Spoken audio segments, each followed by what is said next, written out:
Hi, guys. Welcome to Adorn. Thanks for joining me here. Adorn is going to be a beautiful collection of vintage furniture that I'm offering to you guys here in Mount Vernon. We are going to focus on a personalized shopping experience. So, we're going to have some in store and virtual interior design services.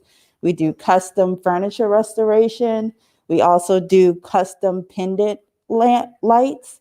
So thanks again for joining. Make sure you guys follow me on social media, Adorn Vintage Furniture, all spelled out, all one word, on Instagram and on Facebook.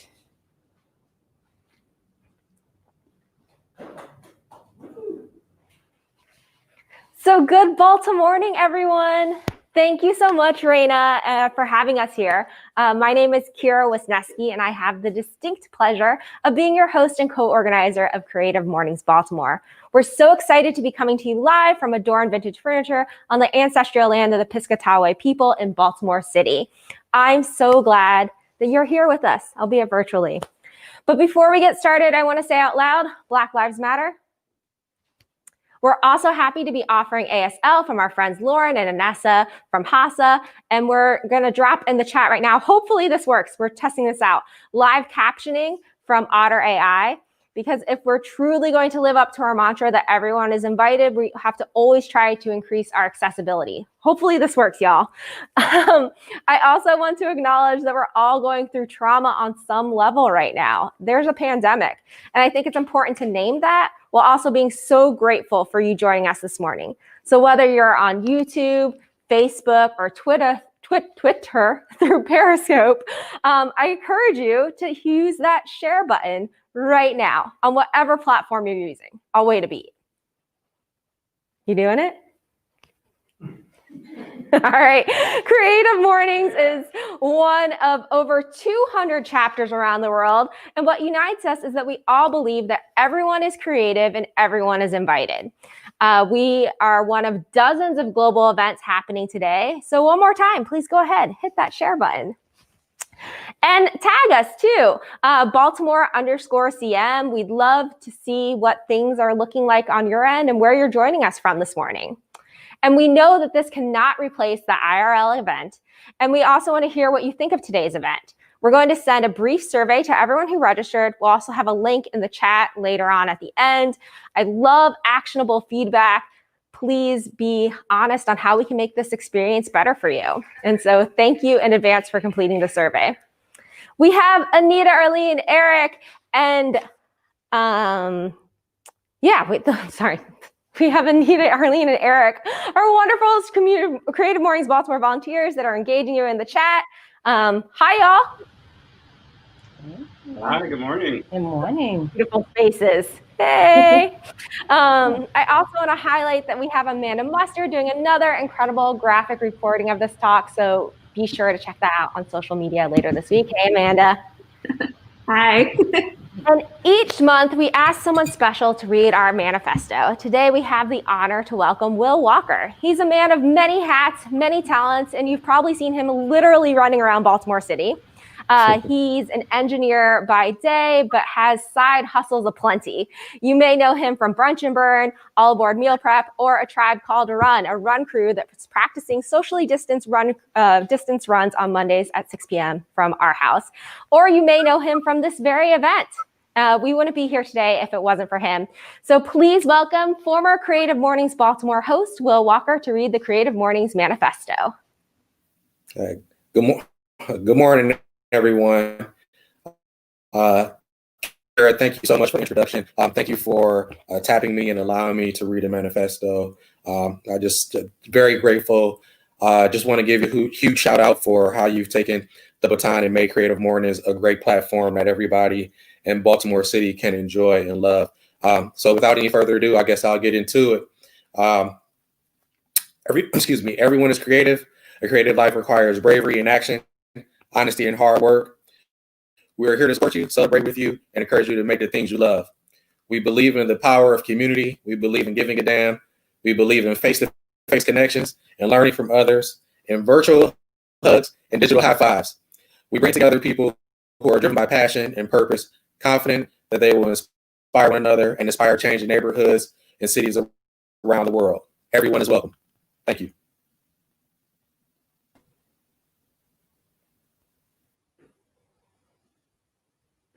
All right, thank you, Will. Creative Mornings is run on an engine of generosity made possible by our volunteers and fueled by companies that believe in community, people and companies that give a damn. Creative Mornings Baltimore is 100% volunteer run. Shout out to today's dream team, Mario, Henley, Winston, Sean, Amanda, Erica, Sabina, Arlene, Anita, and Veronica.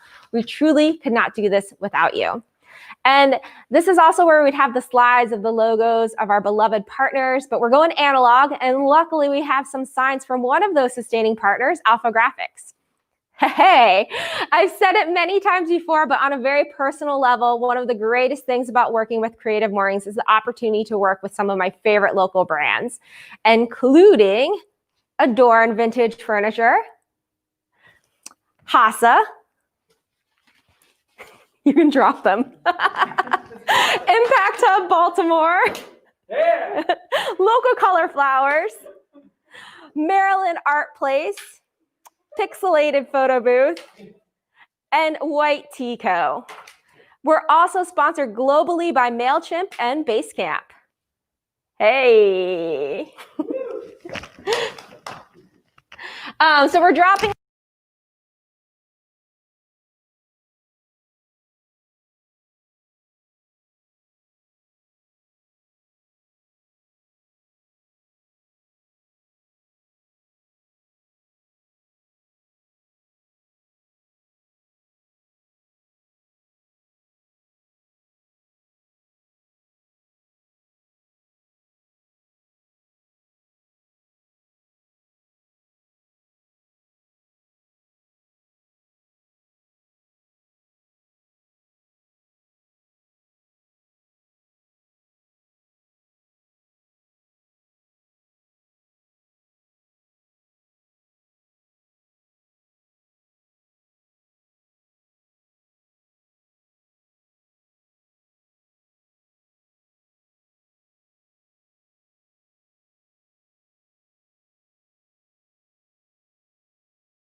Yes. Yeah, right.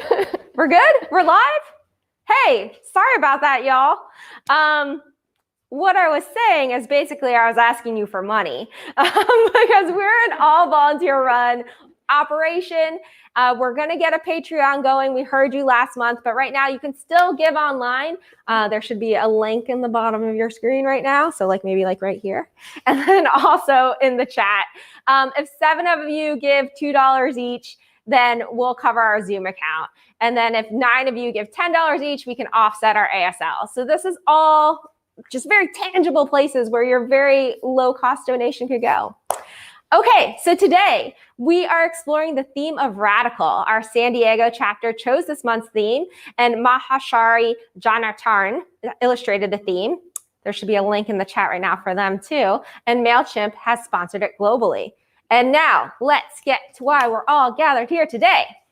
Jackie Milad creates textured collage and drawing works on paper and canvas. Milad has been featured in group and solo exhibitions nationally and internationally. Milad is a 3-time recipient of the Individual Artist Grant from the Maryland State Arts Council. In 2019, she was honored as a finalist for the prestigious Janet Walter Sondheim Prize. Milad received her BFA from the School of the Museum of Fine Arts at Tufts and an MFA from Towson University. Besides her active studio practice, Jackie Milad has an extensive career as a curator and educator, where she has committed many years to the education and support of emerging artists. Creative Mornings Baltimore, please help me welcome Jackie to the virtually hybrid stage.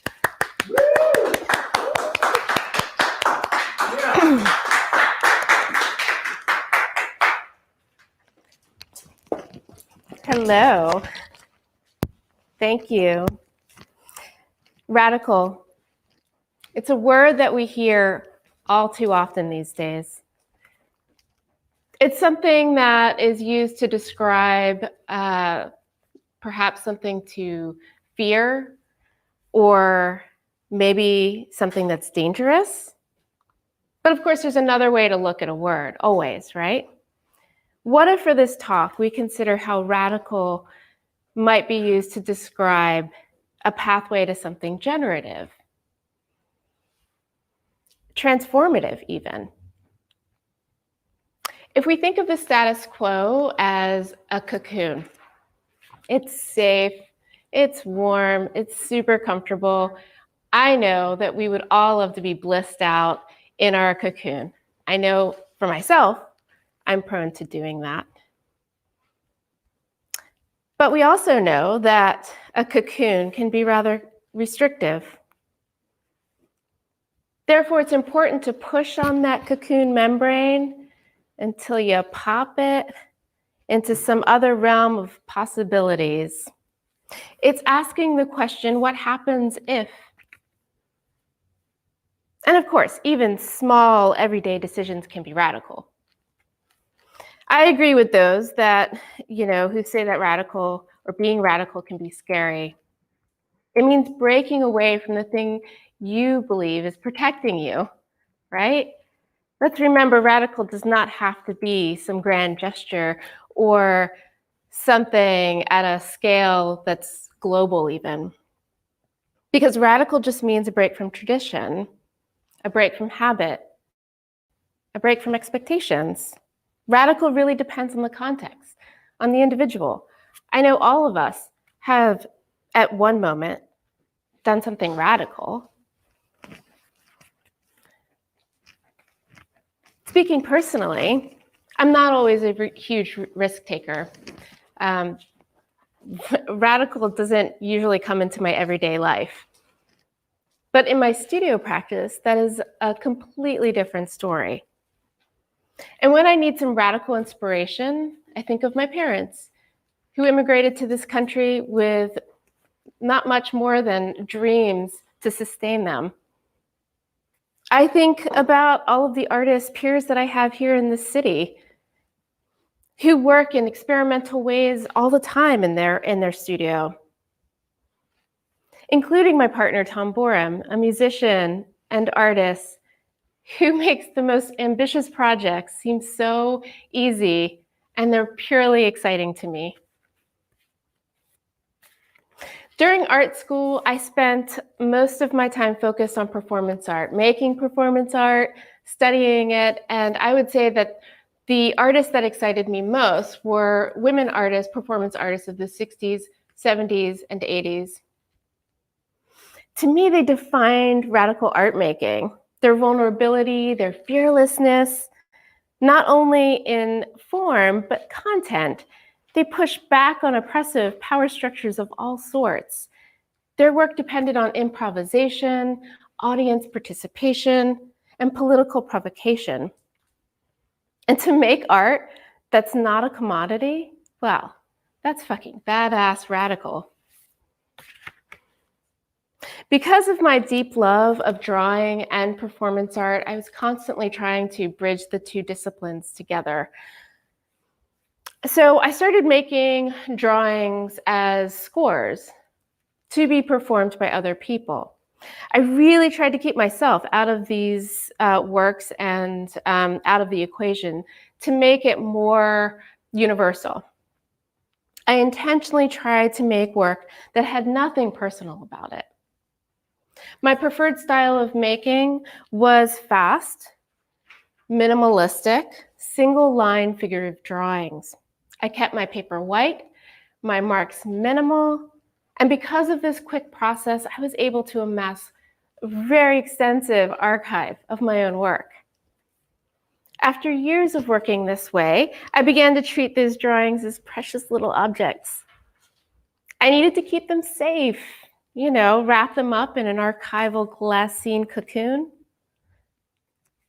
The vulnerability and fearlessness I celebrated in the work of those great performance artists was not happening in my work anymore. So things needed to change, and oh, they did. On my son Pierre's very first steps into my studio, at only 3 years old, he disrupted all of my art making strategies. My child drew boldly, without fear, on my older artwork from my archive. He showed me radical art making. He pushed me to ask questions, to confront my discomfort. And from there, I knew that I had no choice but to really start to insert myself into the work, my identity. I needed to do that boldly and without apology. This prompted me to look at my work a bit differently, very differently. All this work that I had accumulated that was so precious was void of action. I decided the only way forward was to engage in something drastic, radical. And thus I began this journey of painting over and cutting up my work for collage materials. On the outset, I wanted to create packed, jammed, dense collage drawings and paintings. I wanted to have them full of language, symbols sourced from my own mixed heritage, other symbols of my own making. I'm responding to chaos in my work. I consider my works to be ongoing, never finished, and moreover, I view cutting up or painting over my own work and reusing it as a way to showing that history and documentation of my hand. Additionally, I love this idea of rebirth in my work. It really is very liberating. This act, for me, is my performance art. The pieces that you see, these are the outcomes of those performances. I see working in this way as a time-based media. And artwork has no permanence in time. This process of collaging or creating works that never end is an intentional act of defiance. It's my way of pushing back on art world norms that don't serve me and likely never will. This way, I have power over my voice, over my work, and hopefully over my legacy.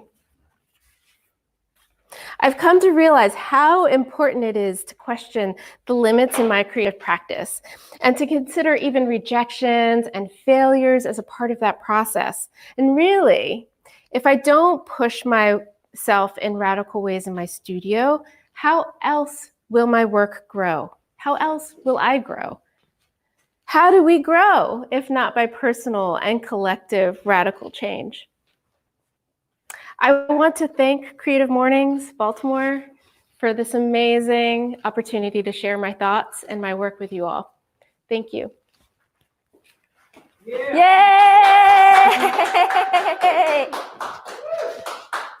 Thank you. I'm going to mask it up. Okay, great.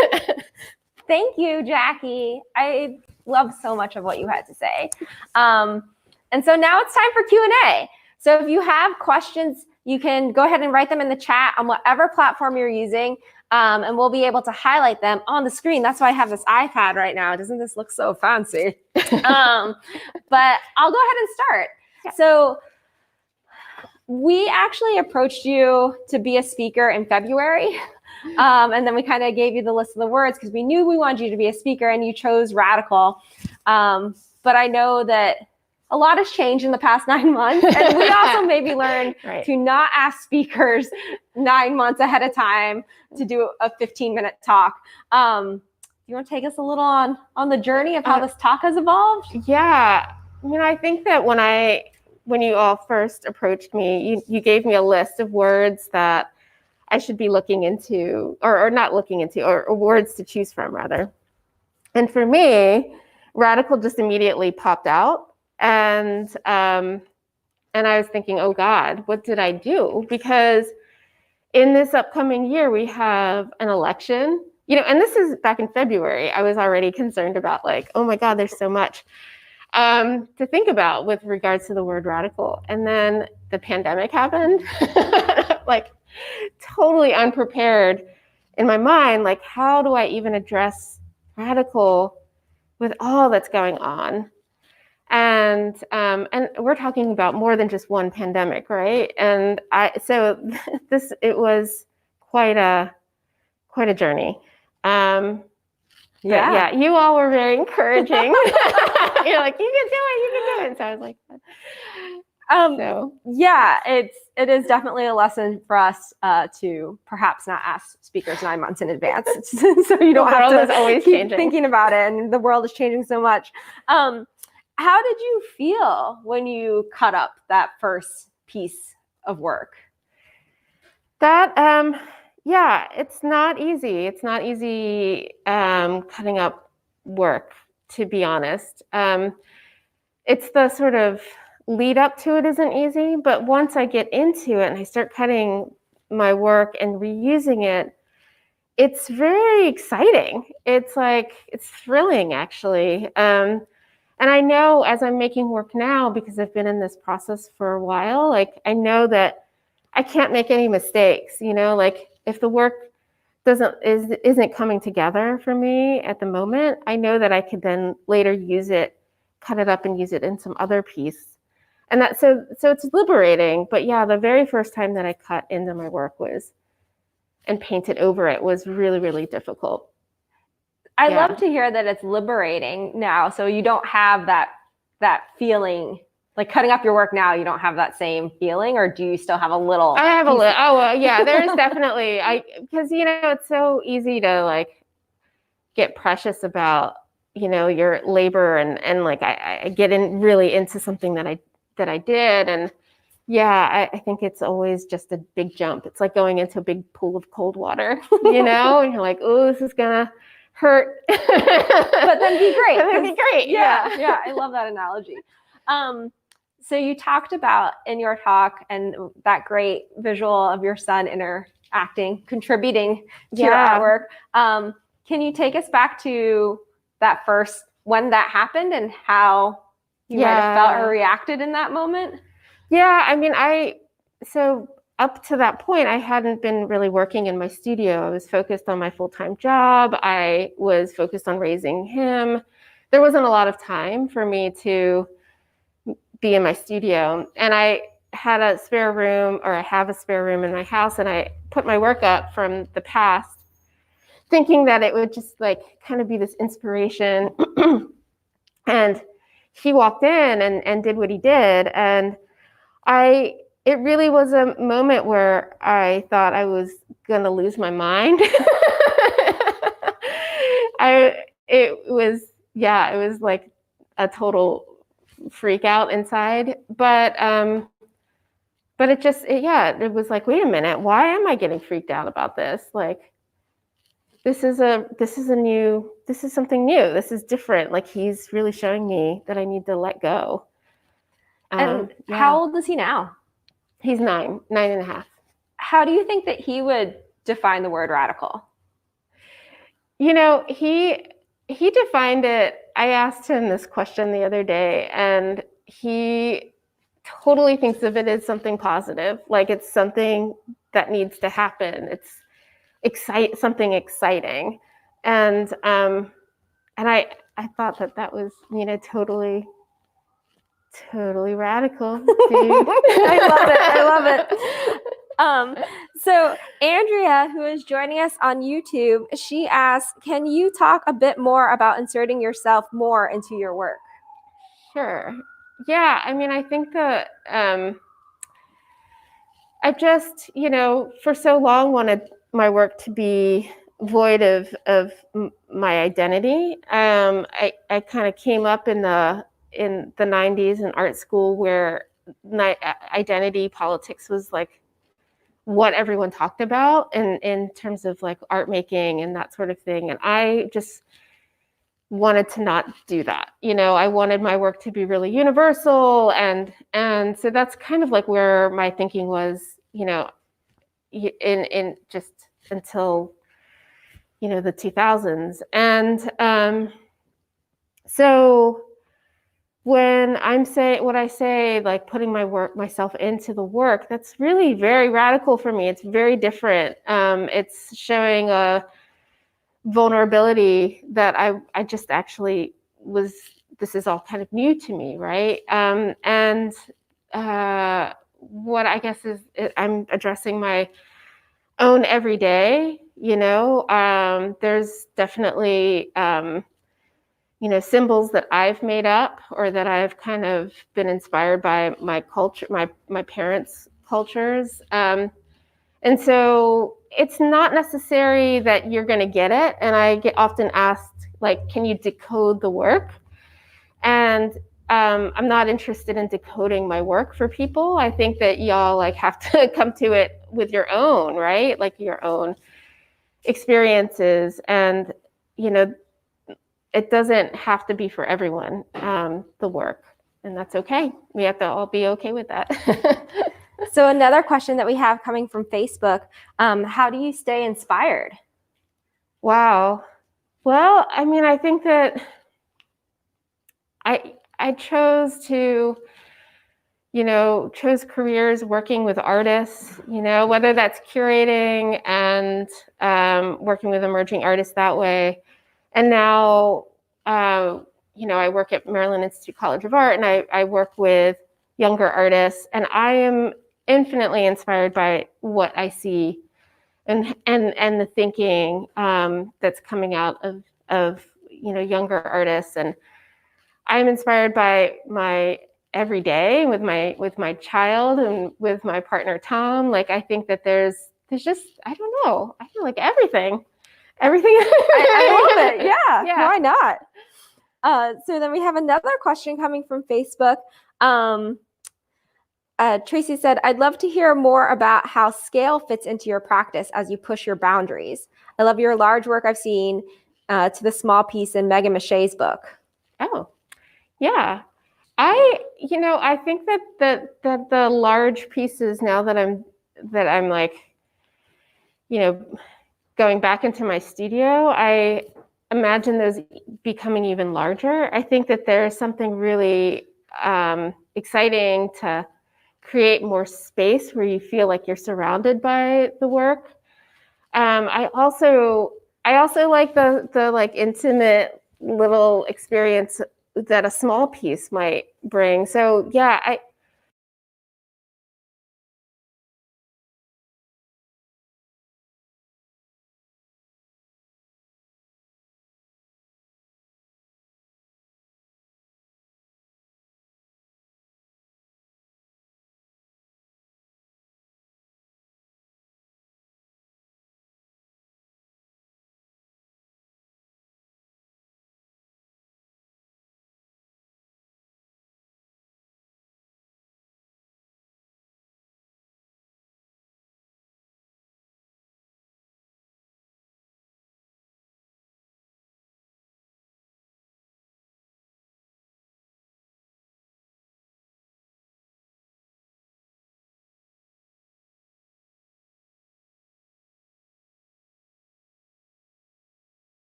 Hi.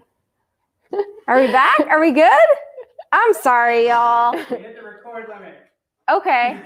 I'm sorry, y'all. Hopefully we can get through this. I appreciate you so much for muscling through our tech difficulties with us.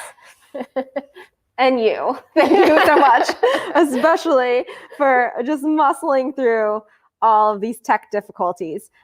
We appreciate your good vibes as we get through this. But let's just go back to another question. Sure. We have a question from the YouTubes. What's your favorite material to work with? Oh, that's such a hard question. I have to say that I do love paper. I love how the pencil on paper, the feeling of it, working with it, the textures. It's really exciting to me.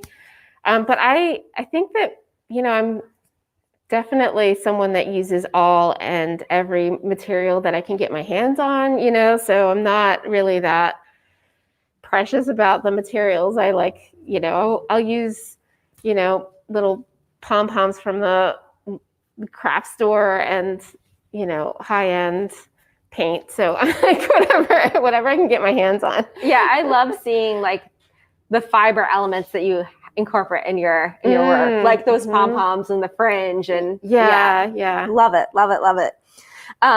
So jumping back to a question that we might have gotten cut off a little bit, we were talking about scale and just like your large pieces and your small pieces. How I know we had, and I don't know, Henley, if it's too much to ask to bring back up one of the slides of Jackie's work.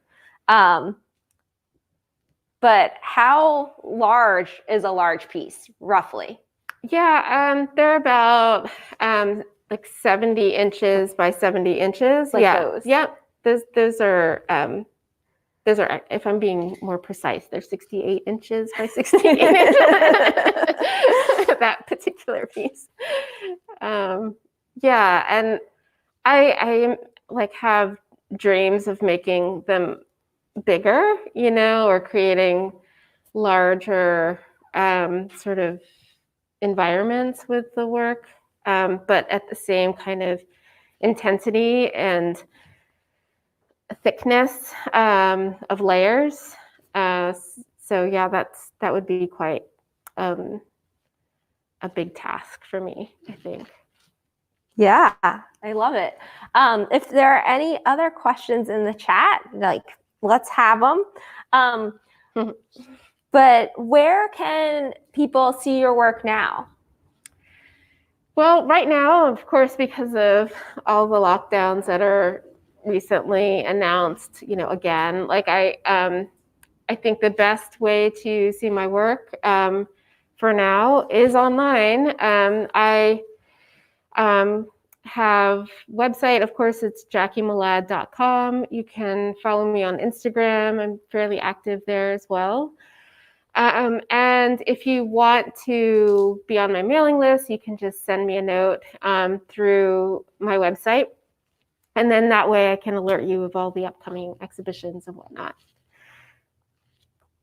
Well, Jackie, I just want to thank you again so much for this talk, for your energy, for your work. Thank you. We really, really, really appreciate you. So thank you. Right back at you. All Thank right. you. Yeah. So we're gonna wrap up, and hopefully our sound stays with us. So let's create a selfie moment right now. So if you're at home, go ahead and get your iPad, your cell phone, and Winston, Henley, if we can just focus on just Jackie, just to take a quick little selfie. Good moves. Yeah, I love it. Yeah, I see Mario's actually taking a for real selfie right now of us in the space, and so is Henley. So yeah, maskless. Go ahead and tag us, please, at Baltimore_CM. We'd love to see your selfies with Jackie. Again, Jackie, thank you so much. Thank you. It's really hard to imagine that a year ago in November 2019, we actually were kicking off the Baltimore Book Festival at Light City with D. Watkins at the top of the world. We're in a very different place today in many, many ways. Today is our last Creative Mornings Baltimore of this very odd year. We'll be back in January, but I hope you'll indulge me for just a moment to highlight some of the incredible people that make this all possible.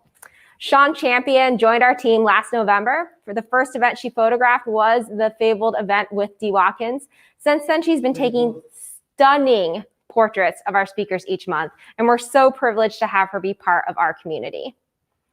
Amanda Mustard, for well over a year now, has been live illustrating all of our talks, capturing the knowledge bombs and truth nuggets the Creative Mornings speakers bring to the virtual stage each month. And then each month, Veronica Proudford has been curating a playlist based on the theme. She said of the playlist this month, November's playlist is a true sign of the time. From Beach House's Wild to Panda Bear's Home Free, I curated a selection that speaks to the journey of radical change. So there should be links to all these things in the chat right now. And behind the scenes, we have Arlene, Sabina, Anita, and Eric. They're helping round out your experience today by engaging you in the chat on the platform of your choice and doing all sorts of invisible labor. Sabina is literally holding an iPad for me right now with a teleprompter. And then we have tech superstars that really make this production a production. We have Winston and Henley behind the scenes troubleshooting all the things that we could have never imagined, really making that magic happen. And last but not least, I want to give a special shout out to Mario Brandhorst, my co-organizer in all of this, who when finding a working solution and I say, it's fine, he says, I know it's fine, with slight disdain in his voice as he pushes us all to do better. And then there's the incredible speakers and all of you that show up each month to really make this all worthwhile. So thank you so much. And we're near the end. So here's that link to the survey I mentioned at the top of the event. Again, we'd love to see what this looks like on your end. So please tag us when posting on social media. And to wrap things up, this might sound like a little woo-woo, but I hope that you'll engage. We want to close out today with just some collective intentional breathing. So I invite you to close your eyes. Maybe you want to put your hands on your heart by your side. Maybe you want to sit down, whatever you're doing. So here we go. Breathe in and out. Again, in and out. And one last time, in and out. Thank you again for being here. We know this can't replace the magic of an in-person event, but we hope that you feel connected and part of this community. And we'll see you in January 2021. Wear a mask, y'all. Yay! You stole that from LeVar Burton.